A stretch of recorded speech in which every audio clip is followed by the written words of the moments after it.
enjoy the evening.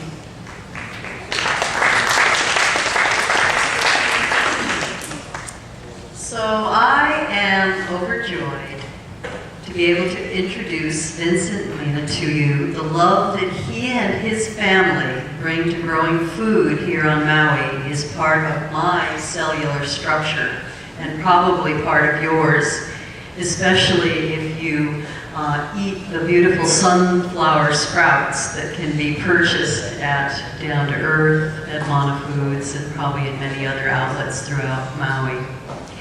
So Vincent is the co-owner of Kahanu, Aina Greens, in business since 1993. He's the president of the Hawaii Organic Farmers Association from 1997 and 1998, and is currently a trustee of the Organic Farmers Association. He's the secretary of the Maui County Farm Bureau, co-chair of the State Organic Committee, founder and president of the Maui Aloha Aina Association from 2001 to the present. And you should know that this organization, Maui Aloha Aina, is the sponsor of the annual Body and Soil Health Conference, which is taking place from October 11th through the 12th, 2008. And finally, Vincent is also the member of Maui Tomorrow's Food Security Committee. Thank you so much for being here, Vincent.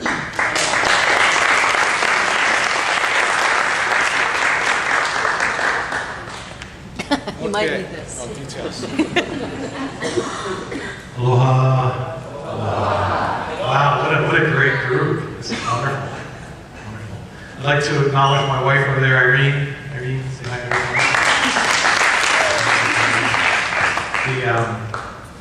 The Ekalamai, I mean, we normally don't go anywhere without sunflower greens, and tonight, unfortunately, we did.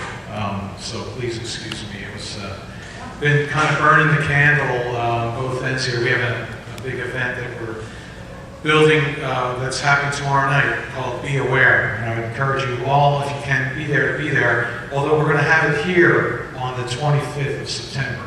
So if you can't make it to Kahului tomorrow night, if you know some people over in Kahului, please get them there. It's going to be great. We're going to have an apiary to speak on the bees, on the honeybees. And so that came about 2 weeks ago. And we have an event, our major event that we do every year in 6 weeks. So my vice president wasn't real happy when I told him that, hey, we got to do this.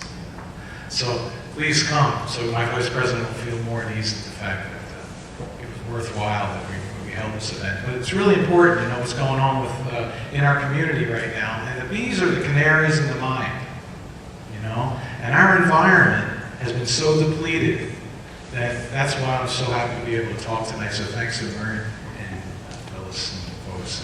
This is great. So, where do I start? Please. That's my son, Kai, and you know, South Maui gardening. You know, I made the title of this talk "Gardening for the Health of It," because it truly is about not only the health you get from eating the food when you garden, but the mental health, spiritual health. Because connecting with the lands here in Hawaii, I tell you, for me, it's been such a joy. Before I was an organic farmer, I was a gardener. My grandfather, Vincenzo LeBate, was an avid gardener, so seeds didn't fall far from the tree there. With the building of a garden, one thing, especially for South Maui, addressing South Maui in particular, most people here from South Maui, you know, on our way tonight, my wife and I were just so enthralled by the fact that when we turned from the junction, there was this full-on line of squall line from Malka out into the ocean. So Maui Meadows is getting a lot of rain, I think, yeah? Yeah? Beautiful squall line. So it's like this blessing coming in. Just I just loved it, you know?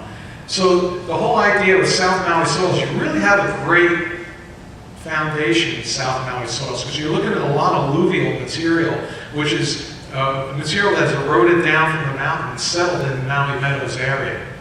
That's why you can't let 670 happen, because it needs to be kept safe.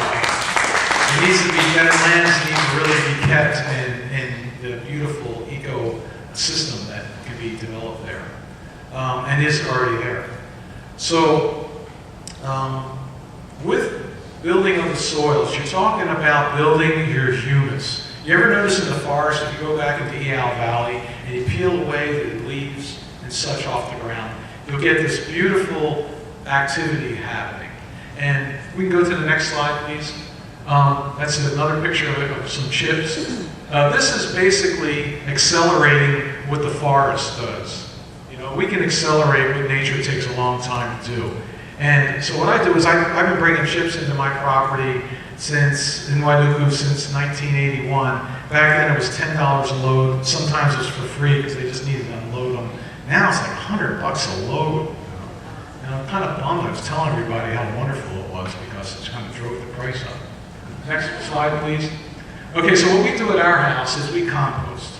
Now, what I'd like to see happen, and I'm on the Farm Bureau Board, as Phil said, I'd like to see us have regional compost sites available for folks, you know? So you don't have to do this out there, you know? But if you want to do it, it's really good to do. My son and I, he's great. My son, he's right there with me in doing our gardening and doing our farm. And so we compost, we gather up about 20, 25 buckets, 5-gallon buckets of all kitchen scraps. And my wife Irene, she does food boxes, just did some food boxes for Kaiser, 60 bags, so she creates a lot of compost there. So, you know, I'm 54, I'm kind of going, oh man, I don't like to turn compost too quick, you know, I gotta recover and stuff, but hey, it's a beautiful practice. Every time I get into it, it's hard for me to, how many people compost? Yeah, so I mean, are you really so enthralled by it that you can't help but wait to get back and do it again? Yeah. I mean, you know, it stinks. You know, just sitting in the buckets, it stinks a lot. And, you know, if you don't have ways of dealing with that. And it's hard work. I mean, if you're building a lot of compost, it's hard work. But once you're into it, once I'm into it, it's great. You know? So next slide, please. So then what I do is, I have a perpetual compost pile. And as you can see with this pile here is, I pretty much open it up like a flower.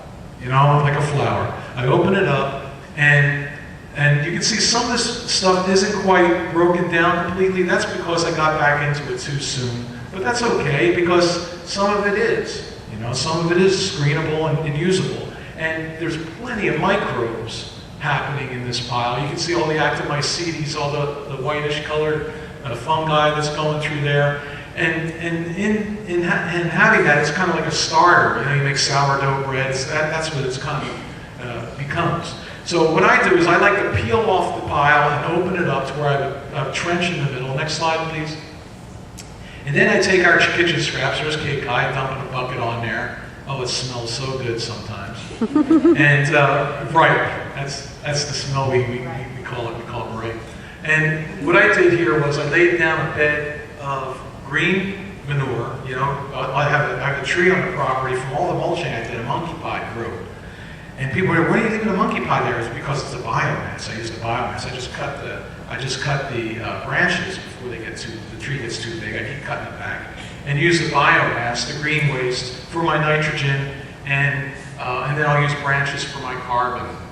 You need about 10 parts carbon to 1 part nitrogen. 10 to 12 parts carbon, which is brown material, to 1 part nitrogen. You know when they burn the cane? You know what goes up in the air? Carbon. The energy in the soil is lost in the air. Okay? Not that I'm against burning cane, of course. So, here's my kitchen scraps. Next slide, please. You can see we're just dumping them in there. Next slide. So it becomes this beautiful little, you know, kind of it's an art form, you know. It's to me that's you know, I'm kind of a creative-minded person, so it has to be like an art. It has to look like an art form to keep me interested. Okay? But there's no set way of doing it, as far as my point of view goes. Each time I go in there, I do something different. Next slide, please. So that looks luscious. And then you take, what I do is when we have it to this point, this is pretty much chopped up. We get in there and we chop